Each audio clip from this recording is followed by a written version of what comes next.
الحمد لله نحمده ونستعينه ونستغفره ونؤمن به ونتوكل عليه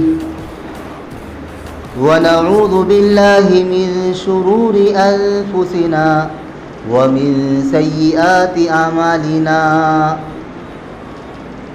من يهده الله فلا مضل له ومن يضلله فلا هادي له ونشهد أن لا إله إلا الله وحده لا شريك له ونشهد أن سيدنا وسندنا ونبينا ومولانا محمدا عبده ورسوله قال الله تبارك وتعالى في القرآن المجيد والفرقان الحميد فأعوذ بالله من الشيطان الرجيم بسم الله الرحمن الرحيم يا أيها الذين آمنوا اجتنبوا كثيرا من الظن إن بعض الظن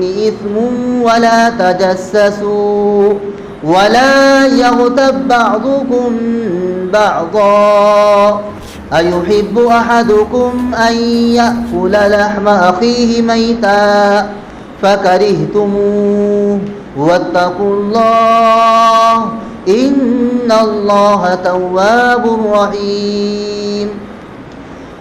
وقال النبي صلى الله عليه وسلم الغيبة أشد من الزنا أو كما قال عليه الصلاة والسلام. اللهم صل على سيدنا محمد وعلى آل سيدنا محمد وبارك وسلم. اللهم صل على سيدنا محمد وعلى آل سيدنا محمد وبارك وسلم. اللهم صل على سيدنا محمد وعلى آل سيدنا محمد وبارك وسلم.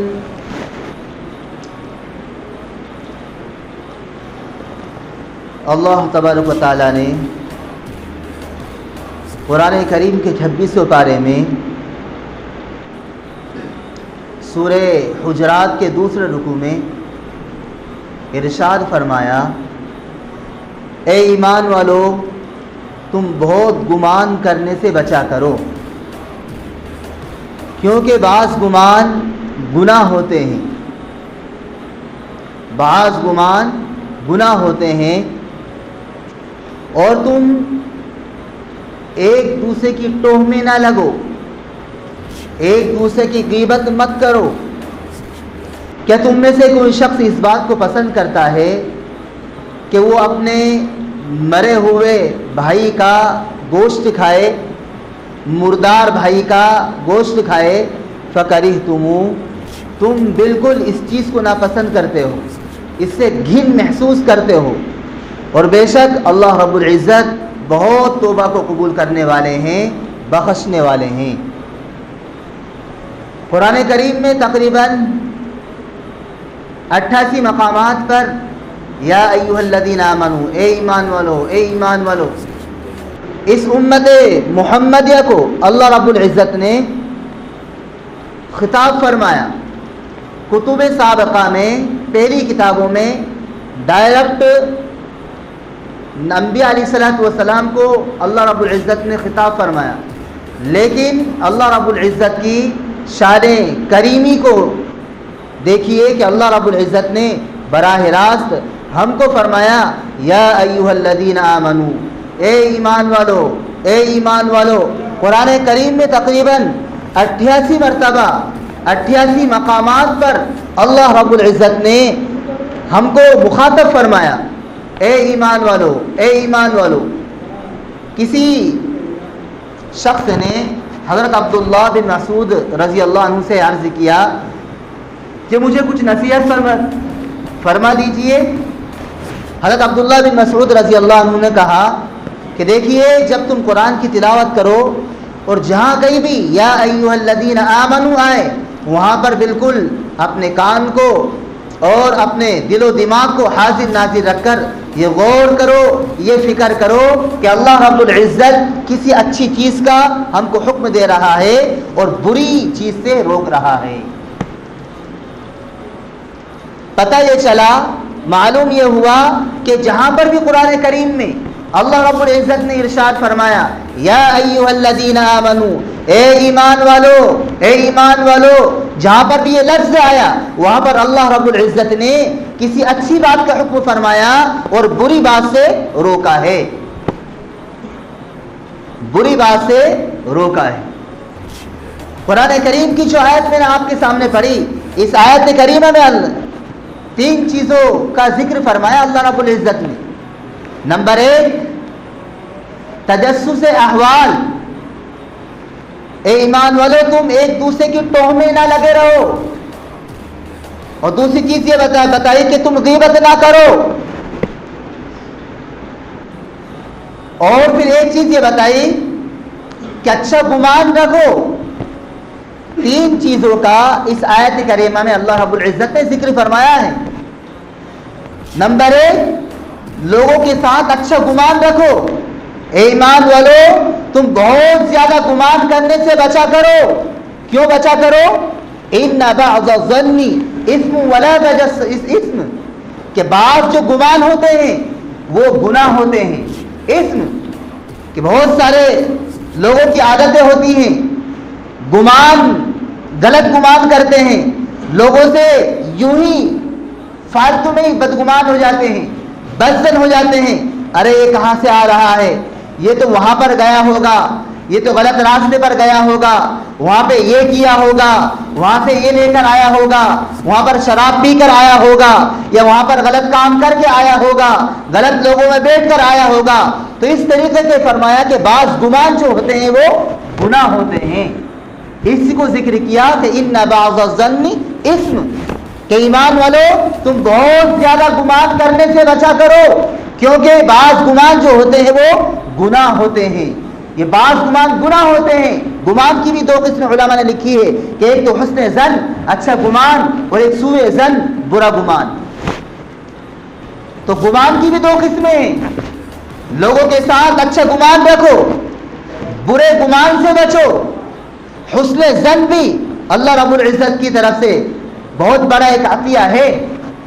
اسی لیے ایک حدیث شریف میں اللہ کے نبی صلی اللہ علیہ وسلم نے ارشاد فرمایا لا تموتن احدکم الا وهو يحسن الظن بالله۔ اللہ کے نبی صلی اللہ علیہ وسلم نے ارشاد فرمایا تم میں سے کسی کو موت نہ آئے اس حال میں کہ تم اللہ رب العزت کے ساتھ اچھا گمان رکھو۔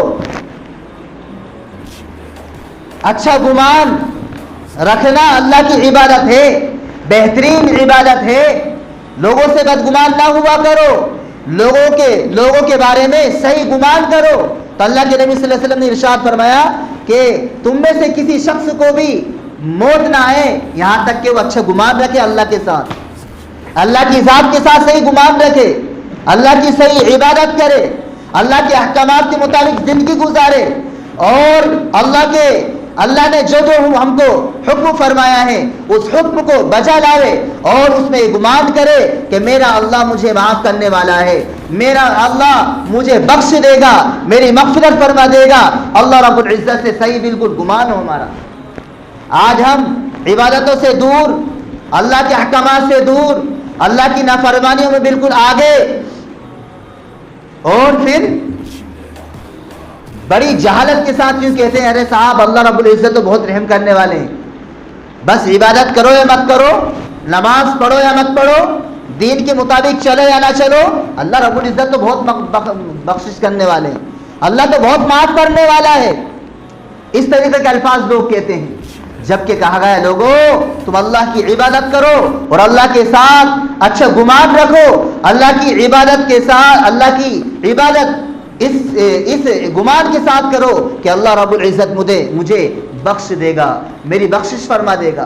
ہم بہت جلدی لوگوں سے بدگمان ہو جاتے ہیں۔ حضرت حسن بصری رحمۃ اللہ علیہ کے بارے میں آپ نے سنا ہوگا، حضرت حسن بصری رحمۃ اللہ علیہ کسی ندی کنارے پر ٹہلنے کے لیے، تفریح کرنے کے لیے گئے اور وہاں پہ آرام کرنے کے لیے بیٹھ گئے. دیکھا کسی درخت کے سائے میں ایک نوجوان بیٹھا ہوا ہے، ہاتھ میں بوتل ہے، کوئی عورت لیٹی ہوئی ہے. کبھی وہ نوجوان اس عورت کو پلاتا ہے اس بوتل سے پانی وغیرہ جو بھی تھا اس میں، کبھی اس بوتل کو اس عورت کو دیتا ہے، کبھی خود پیتا ہے. حضرت حسن بصری رحمۃ اللہ علیہ ان کا یہ منظر دیکھ رہے تھے، بدگمان ہو گئے اور لا حول ولا قوت الا باللہ پڑھنے لگے. کچھ ہی وقت گزرا کہ طغیانی آ گئی اور پانی کا جھونکا آ گیا اور پوری ندی بھرنے لگی. ایک کشتی میں 4 سوار تھے، وہ کشتی جب الٹی تو وہ نوجوان ڈوبنے لگے چاروں. یہ جو درخت کے سائے میں بیٹھا ہوا تھا اور جو عورت لیٹی ہوئی تھی، یہ نوجوان فوراً چھلانگ لگاتا ہوا گیا اور ان 3 لوگوں کو، نوجوانوں کو نکال لیا، بچا لیا. اب حضرت حسن بصری رحمۃ اللہ علیہ اس منظر کو دیکھ رہے ہیں، اس منظر کو دیکھ رہے ہیں اور حیران ہو گئے کہ عجیب و غریب ہے. یہ نوجوان فوراً چھلانگ لگا دی اس نے اور ان 3 لوگوں کو بچا لیا. وہ نوجوان فوراً جب 3 کو بچا لیا آیا حضرت حسن بصری رحمۃ اللہ علیہ کے پاس. وہ کہنے لگا حسن بصری، جبکہ اس نوجوان کو تو ان بزرگ کا نام معلوم نہیں تھا، لیکن پھر بھی کیا کہا، حسن بصری اتنی جلدی بدگمان نہیں ہونا چاہیے، تم بدگمان ہو رہے تھے، تم بیٹھے بیٹھے یہاں پہ لا حول ولا قوت الا باللہ پڑھ رہے تھے. آپ کو معلوم ہے منظر کیا تھا، آپ کو کچھ نہیں پتا، بس بدگمان ہو رہے تھے آپ تو. جاؤ، یہ جو کشتی میں جو ایک الجھا ہوا ہے اور یہ ڈوب رہا ہے، 3 کو تو میں نے بچا لیا، اب اس کو تم بچا لو. حضرت حسن بصری رحمۃ اللہ علیہ کی گردن نیچے جھک گئی اور حیران ہو گئے کہ مجھے تو تیرنا بھی نہیں آتا، میں کیسے بچاؤں گا اس نوجوان کو؟ 3 کو تو تم نے بچا لیا، اس کو بھی آپ ہی بچا لو. حضرت حسن بصری رحمۃ اللہ علیہ سے کہا اس نوجوان نے، میرے بزرگ اتنی جلدی بدگمانیاں پیدا کرنے کی ضرورت نہیں ہے، اتنی جلدی بدگمان نہ ہوا کریں، پہلے واقعے کی تحقیق کریں، پہلے اس واقعے کو جانچیں اور پرکھیں، اس کے بعد بدگمان ہونا چاہیے، اس کے بعد اس کام کو غلط سمجھنا چاہیے. آپ کو معلوم ہے کہ میں کتنی دوری سفر سے آیا ہوں، کتنی دور کا سفر کر کے آیا ہوں، میں ہوں اور میرے ساتھ میری والدہ محترمہ ہیں کہ جس والدہ کو میں اپنی پیٹھ پر سوار کر کے لے کر آیا ہوں. ہم دونوں تھک گئے تھے، اس وجہ سے اس درخت کے سائے میں ہم تھوڑی دیر آرام کرنے کے لیے لیٹ گئے اور جو میرے ہاتھ میں آپ نے جو بوتل دیکھی تھی، اس بوتل میں کوئی شراب، کوئی نشیلی چیز نہیں تھی، بلکہ اس بوتل میں پانی تھا. اس پانی کو میں پی رہا تھا، کبھی میری والدہ محترمہ کو پلا رہا تھا. میری والدہ محترمہ مجھے دعا دیتے ہوئے مجھے اپنے باہوں میں لیٹا رہی تھی، لیکن آپ سوچ رہے تھے کہ کسی اجنبی عورت کو لٹا رکھا اس نوجوان نے اور اس کے ساتھ گندی حرکتیں کر رہا ہے، فلا. اس طریقے سے اس نوجوان نے اپنے واقعہ بتایا. حضرت حسن بصری رحمۃ اللہ علیہ نے مارے شرم کے گردن جھکاری اور توبہ کی کہ اللہ مجھے معاف کر دینا، اے اللہ مجھے معاف کر دے اللہ. پھر اس نوجوان نے اس کو بھی بچایا، چاروں کو اس کشتی سے بچا لیا کہ وہ الجھے ہوئے تھے. تو میرے عزیزو، اس واقعے سے سبق کیا ملتا ہے کہ ہم بغیر تحقیق کے، بغیر جانکاری کے لوگوں کو بدنام کرنے میں لگے پڑے رہتے ہیں، لوگوں سے بدگمان ہو جاتے ہیں، لوگوں کے بارے میں غلط باتیں اڑانے لگتے ہیں اور بدگمانیوں کے بالکل پہاڑ ہمارے ذہن و دماغ میں پنپنے لگتے ہیں، بدگمان ہوتے رہتے ہیں. اللہ رب العزت نے ارشاد فرمایا، یا ایھا الذین آمنوا اجتنبوا کثیرا من الظن، اے ایمان والو تم بہت گمان کرنے سے بچو، بہت گمان کرنے سے بچا کرو. کیوں؟ ان بعض الظن اثم، کہ بعض گمان گناہ ہوتے ہیں، بعض گمان کرنا گناہ ہوتے ہیں. یہ بات ذہن میں رہے کہ انسان کسی کے بارے میں کچھ بھی کہہ دیتا ہے، کسی کے بارے میں کچھ بھی گمان کر لیتا ہے. کوئی کہ کدھر سے آیا ہوا ہے، یار یہ کہاں گیا ہوگا، وہاں پہ گیا ہوگا، وہاں سے غلط کام کر کے آیا ہوگا، وہاں پہ شراب پی کر آیا ہوگا، یا وہاں پر زنا کر کے آیا ہوگا، یا وہاں پہ برائی کر کے آیا ہوگا. یہ 2 لوگ کھڑے تھے، کسی کی برائی کر رہے تھے یا کسی کے بارے میں یہ کہہ رہے تھے، فالتو میں یہ کھچڑا بنایا ہوا ہے، یہ ذہن و دماغ میں غلط باتوں کو بالکل فرمایا کہ پہاڑ بنا رہا ہے یہ، جبکہ حقیقت میں واقعہ بالکل ایسا نہیں۔ تو کیا کہا گیا؟ ان بعض الظن اسم، کہ بعض گمان کرنا یہ گناہ ہوتے ہیں۔ اس لیے میں نے کہا شروع میں کہ گمان کی دو قسمیں ہیں، نمبر 1 اچھا گمان، نمبر 2 برا گمان، حسن ظن اور فرمایا کہ سوء ظن۔ اور آگے ارشاد فرمایا ولا تجسسوا، اور تم ایک دوسرے کی ٹوہمیں نہ لگا کرو، ایک دوسرے کی عیب جوئی میں نہ لگا کرو، ایک دوسرے کے عیب تلاش نہ کیا کرو۔ ایک دوسرے کے عیب تلاش تم کرو گے تو تم اس کو بگاڑ دو گے، صحیح انسان کو خراب کر دو گے۔ اس کی ٹوہمیں لگنا، اس کے عیب جوئی کرنا، اس کے عیب تلاش کرنا، اس کو بدنام کرنے کی کوشش کرنا، اس کے عیوب کو تلاش کر کے، اس کے عیوب کو لوگوں میں عیا کر کے کھول کے اس کو بدنام کرنا۔ ولا تجسسوا، کہ تم ایک دوسرے کی ٹوہمیں نہ لگو، ایک دوسرے کی عیب جوئی نہ کرو۔ کیا مطلب نکلتا کسی کا عیب تلاش کرنے میں، کسی کی عیب جوئی کرنے میں، کسی کے عیوب تلاش کرنے میں؟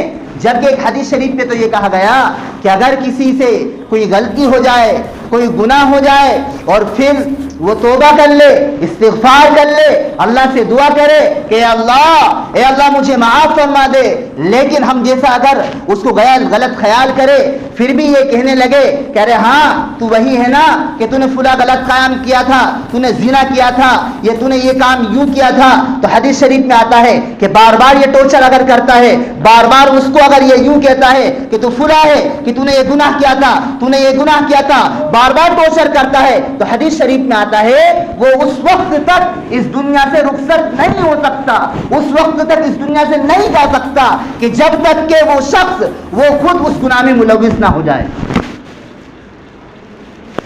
جب تک وہ گناہ میں اس میں ملوث نہ ہو جائے گا، اس وقت تک اس دنیا سے رخصت نہیں ہو سکتا، وہ انتقال نہیں کر سکتا۔ سوچیے آپ، اس نے توبہ کر لی، اس نے استغفار کر لیا، اللہ سے معافی تلافی کر لی، پھر بھی ہم اگر اس کے عیب میں لگے پڑے رہیں اور اس کو بدنام کرنے میں لگے رہیں اور اس کے عیوب کو اور اس کے عیبوں کو ہم لوگوں میں پھیلاتے رہیں اور لوگوں میں اس کو بدنام کرتے رہیں اور بار بار اس کو ٹورچر کرتے رہیں، بار بار اس کو ابھارتے رہیں، تو یہ غلط طریقہ ہے۔ اسی کو کہا گیا ولا تجسسوا۔ اور تیسری بات یہ ارشاد فرمائے آگے قرآن کریم میں ولا یغتب بعضکم بعضا، تم ایک دوسرے کی غیبت نہ کیا کرو، ایک دوسرے کی غیبت کرنا بند کر دو۔ یہ ایک دوسرے کی غیبت کرنا بہت خطرناک گناہ ہے۔ آگے قرآن کریم میں کیا کہا گیا؟ ایحب احدکم ان یاکل لحم اخیہ میتا فکرہتموہ، ارے تم میں سے کون شخص ہے بتاؤ کہ تم میں سے کوئی ایسا شخص ہو کہ جو اس بات کو پسند کرتا ہو کہ اس کا مرا ہوا بھائی جس کا انتقال ہو جائے، اس بھائی کا گوشت وہ کھائے؟ تم میں سے کوئی یہ بات پسند کرے گا؟ قرآن کی راہ ہم کو چیلنج کر رہا ہے کہ کون شخص اس بات کو پسند کرے گا؟ پہلی بات تو یہ خود کا بھائی، دوسری بات کیا کہ وہ انتقال کر گیا، اس بھائی کا گوشت کھانا کون پسند کرے گا؟ فکرہتموہ، تم اس کو ناپسند کرو گے، اس سے گھن محسوس کرو گے، اس کو تم پسند نہیں کر سکتے۔ تو قرآن نے کیا کہا گیا کہ اسی طریقے سے تم لوگوں ایک دوسرے کی غیبت کو بھی نہ پسند کرو، ایک دوسرے کی غیبت نہ کرو۔ ان اللہ تواب الرحیم، کہ اللہ رب العزت بہت توبہ قبول کرنے والا ہے، بہت بخشش والا ہے۔ اللہ رب العزت سے توبہ کرو اگر کسی کی غیبت ہو گئی ہو تو۔ غیبت کہتے ہیں کسی کی پیٹھ پیچھے برائی کرنا، اس کو بولتے غیبت۔ کسی نے کہا کہ واقعتاً جو میں بات بیان کر رہا ہوں وہ اس میں موجود ہے، یہ کیا ہے؟ تو یہ تو غیبت ہے، اگر موجود نہ ہو اس میں، ارے یہ تو بہتان ہے۔ یہ کیا ہے؟ بہتان، جو غیبت سے بھی بہت زبردست گناہ ہے۔ اسی کو حدیث شریف میں بھی کہا گیا، اللہ کے نبی صلی اللہ علیہ وسلم نے غیبت کی تعریف بیان کی، ذکرک اخاک بما یکرہ، حدیث شریف کے الفاظ ہیں کہ اپنے بھائی کا تذکرہ اس کی غیر موجودگی میں اس طریقے پر کرنا، بما یکرہ، تو اس کو ناپسند کرتا ہو، اس کو کیا بولیں گے؟ غیبت بولیں گے اس کو؟ کسی صحابی نے کہا اے اللہ کے نبی صلی اللہ علیہ وسلم ان کان فی اخی، کہ جس بات کو میں بیان کر رہا ہوں، ما اقولو، کہ جس بات کو میں بیان کر رہا ہوں اگر واقعتاً اس میں موجود ہو، تو اللہ کے نبی صلی اللہ علیہ وسلم نے ارشاد فرمایا کہ دیکھو پھر غیبت ہے، اور اگر واقعتاً اگر اس میں وہ چیزیں نہیں ہیں پھر تو یہ بہتان ہے، بہتان۔ اللہ کے نبی صلی اللہ علیہ وسلم نے ارشاد فرمایا اور بہتان تو اس سے بھی زبردست گناہ ہے، اس سے بھی خطرناک ہے کہ تم اس کی شخصیت کو برباد کر رہے ہو، اس کو تم بدنام کر رہے ہو، اور یہ بہتان فمن اظلم ممن کذب علی اللہ، تو اس سے بڑا ظالم کون ہو سکتا ہے کہ جو اللہ پر بہتان ڈالے، جو لوگوں کی غلط سلط باتوں کو چلائے، جو لوگوں سے بدگمان ہو۔ تو کیا کہا گیا؟ وَلَا يَغْتَبْ بَعْضُكُمْ بَعْضًا، کہ لوگوں تم ایک دوسرے کی غیبت نہ کیا کرو۔ اللہ اکبر۔ ایک حدیث شریف میں تو کہا گیا الغیبۃ اشد من الزنا، کہ غیبت کرنا زنا سے بھی سخت گناہ ہے۔ حدیث شریف میں کیا کہا گیا؟ غیبت کرنا زنا سے بھی سخت گناہ ہے۔ کسی نے عرض کیا کہ اللہ کے نبی صلی اللہ علیہ وسلم زنا سے سخت گناہ، زنا تو اتنا خطرناک گناہ ہے، اس سے بھی خطرناک گناہ غیبت کرنا ہے، تو وہ کیسے اللہ کے نبی صلی اللہ علیہ وسلم؟ اللہ کے نبی صلی اللہ علیہ وسلم نے ارشاد فرمایا کہ جو انسان زنا کرتا ہے تو توبہ تلہ کر لیتا ہے، توبہ استغفار کر لیتا ہے، اللہ سے معافی طلبی کر لیتا ہے، تو اللہ رب العزت اس کو معاف کر دیتے ہیں۔ لیکن غیبت کے بارے میں یہ ہے کہ اگر کوئی شخص غیبت کرتا ہے، کسی کی پیٹھ پیچھے برائی کرتا ہے، کسی کی عزت کو اچھالتا ہے، کسی کو بدنام کرتا ہے، یا کسی کے اوپر تہمت لگاتا ہے، کسی کی برائی بیان کرتا ہے، کسی کی غیبت کرتا ہے، تو فرمایا کہ جب تک اس شخص سے معافی طلبی نہ کر لے جس کی اس نے غیبت کی ہے، اس وقت تک اس کے لیے کوئی معافی طلبی نہیں ہے۔ اس لیے ایک بہت مشہور حدیث آپ نے سنی ہوگی، جو بخاری شریف کی غالباً روایت ہے، من شتم ھذا وقذف ھذا، کیا کل قیامت کے دن انسان دیکھے گا کہ اس کے نامہ اعمال میں بہت کثیر تعداد میں ثواب، اجر و ثواب بالکل پہاڑوں سے بھی بڑی تعداد میں اس کے نامہ اعمال میں فرمایا اجر و ثواب بالکل دکھ رہا ہے۔ یہ خوش ہو جائے گا کہ اب تو میں کامیاب ہو گیا، میرا ثواب تو پہاڑوں سے بھی زیادہ ہے، میری نیکیاں تو پہاڑوں سے بھی زیادہ ہیں۔ یہ خوش ہوگا، بالکل یہ سوچے گا میں کامیاب ہو گیا، میں کامران ہو گیا۔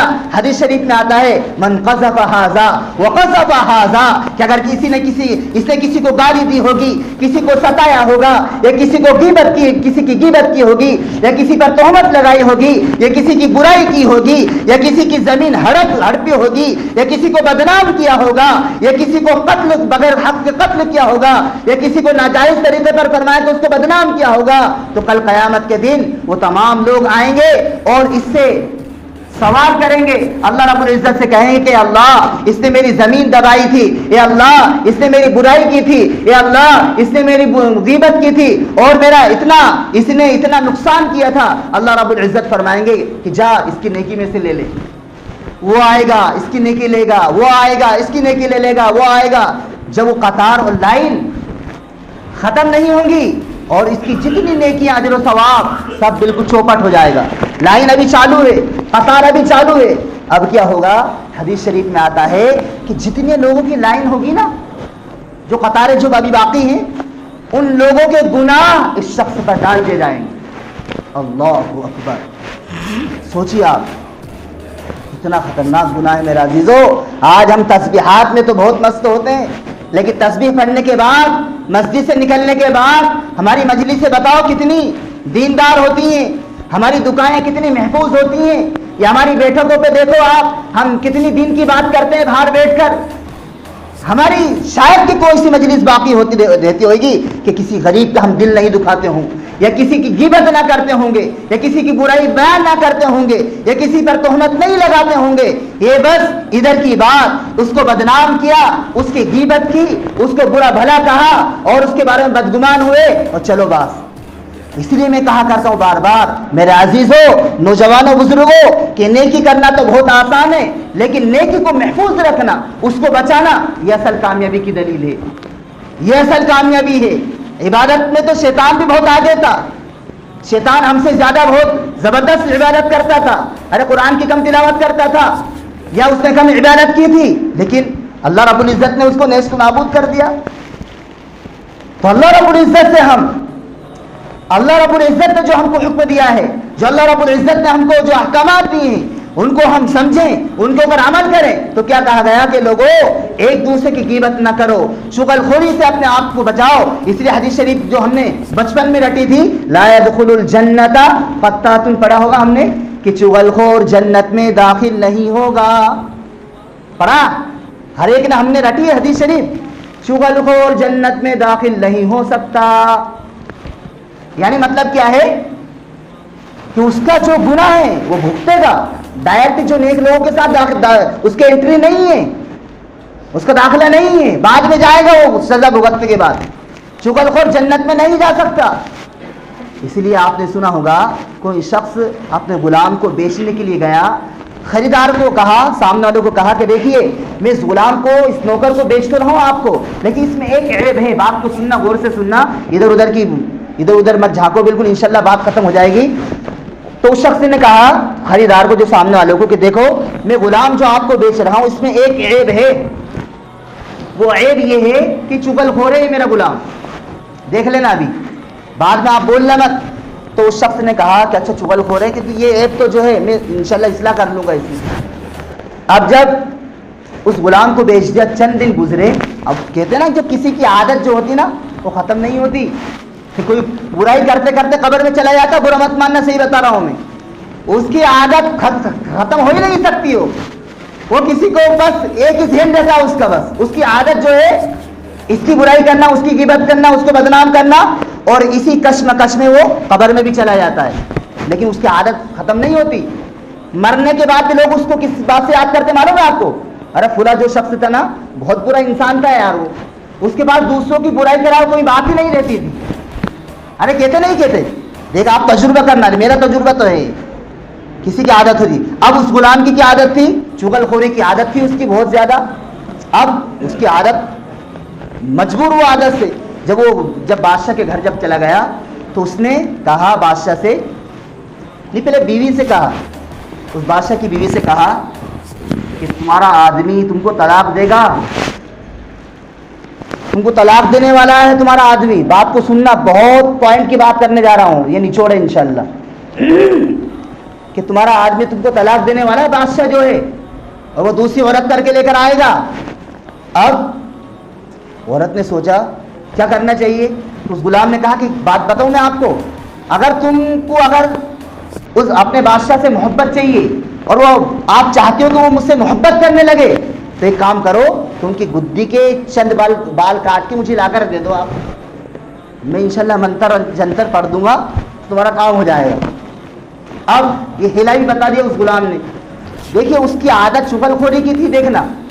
اب جب اس نے کہا کہ تم اپنے شوہر کے بال کاٹ کر گدی کے مجھے لا کر دے دو، میں منتر پڑھ دوں گا تو تمہارا معاملہ بالکل ٹھیک ہو جائے گا، تم کو طلاق بھی نہیں دے گا، تم سے محبت کرنے لگے گا. ادھر بولنے اس لیے آپ گئے بادشاہ کے پاس. بادشاہ سے کہنے لگا یہ غلام، ارے آپ کو معلوم ہے آپ کی جو محترمہ ہے نا، آپ کی بیوی آپ کو قتل کرنے جا رہی ہے، آپ کو قتل کرے گی. دیکھنا آپ کو یقین نہ آئے تو آج سونا تم، اور سونا مت صرف ایک دھوان کرنا، آپ کو پتہ چل جائے گا پورا اگر میں جھوٹ بول رہا ہوں.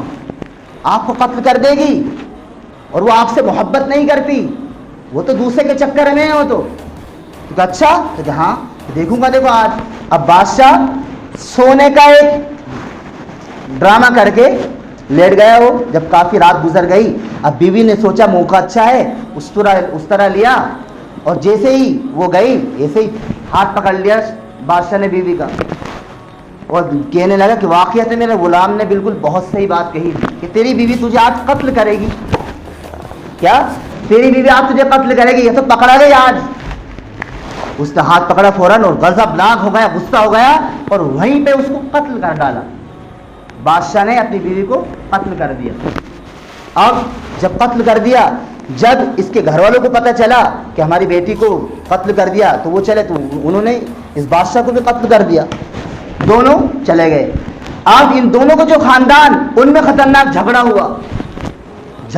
کتابوں میں لکھا ہے کہ دونوں خاندان بالکل نیست و نابود ہو گئے. صرف کس بنیاد پر؟ ایک غلام کی چغل خوری کی بنیاد پر. اس نے ادھر کچھ کہا اور ادھر کچھ کہا، دونوں کو لڑوا دیا. آخر کار بیوی کا قتل ہو گیا، شوہر کا بھی قتل ہو گیا. جب دونوں کو قتل ہوا تو آپس میں خاندان بالکل برباد ہو گئے. میرے عزیزو، یہ ہے چغل خور. جو ہوتا ہے چغل خور وہ کبھی کامیاب نہیں ہو سکتا. اس لیے قرآن نے کیا کہا؟ وَلَا يَغْتَبْ بَعْضُكُمْ بَعْضًا. لوگوں تم ایک دوسرے کی غیبت نہ کرو اور اللہ سے معافی تلافی کرو. جو ہو گیا اللہ معاف کرے. جس کی ہم نے برائی بیان کی، اللہ سے ہم دعا کرتے ہیں اللہ کہ ہم کو معاف فرما. اگر وہ موجود ہو دنیا میں تو اسے ہم معافی تلافی کریں. نہ معلوم ہماری زندگی کتنے دن کی زندگی. اگر اور جن کی ہم نے غیبت برائی کی وہ اس دنیا سے رخصت ہو گئے تو حدیث شریف میں بھی کہا گیا کہ ان کے لیے دعا کریں کہ اللہ تو میری بھی مغفرت کر دے اور اے اللہ ان کی بھی مغفرت فرما. اس طریقے سے ہم دعا کریں گے تو اللہ رب العزت ہم کو معاف فرما دیں گے.